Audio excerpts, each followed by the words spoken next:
Alright guys, this video on what sold in my eBay store this past week is a little bit shorter than normal, and reason being I didn't sell a whole lot. Sales have been slow lately, but that's okay. I've done this for 7 years now, and there are times where sales do get slow, and usually it lasts for a month, upwards to 6-7 weeks at tops. I don't think I've ever had it go longer than that where things get sluggish, but that's okay. I did make one of my favorite types of sales this week, and that's what I'm going to focus on here.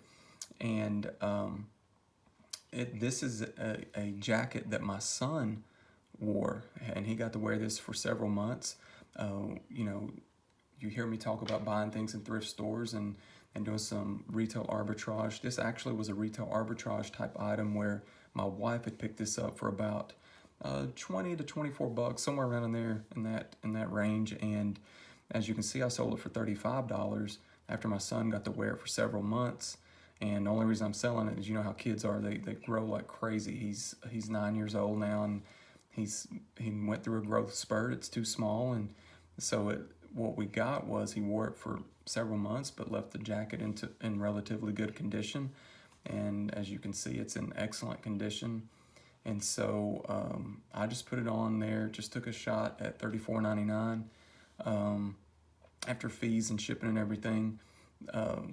Basically, we got our money back out of it. And this is a cool sell for me, though, because I love when myself, my wife, or my son, we actually use the items, get some value out of those, and sometimes sell them to get our money back, or we do have some items that we'll make a profit off of. I think of my outdoor gear, like some of my fishing shirts or hiking shirts that I may pick up new with tags when they're on clearance and then use them.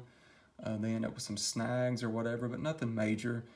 Put them back on eBay and sell them for about what I paid for in the clearance price to people that are willing to, you know, buy the used item and they don't care about you know, the minor condition issues, because they're willing to save some money on what they need for their practical purposes. But yeah, these by far are my favorite sales, and it's not just about buying and flipping as quickly as possible, but also buy for yourself. Buy, you know, think in the practical sense. Don't just buy things just because they're on sale. You can fall into that trap where you end up buying for yourself just because you see that it's your size or that you somewhat like the shirt or pants or whatever. But, you know, keep a level head, buy in a practical sense, and try to maintain the items and keep them in good shape. And that way, when you are finished, you can turn around and sell them. Now, one item I don't care about putting wear on are my t-shirts. I'm a big t-shirt guy, especially in the summertime.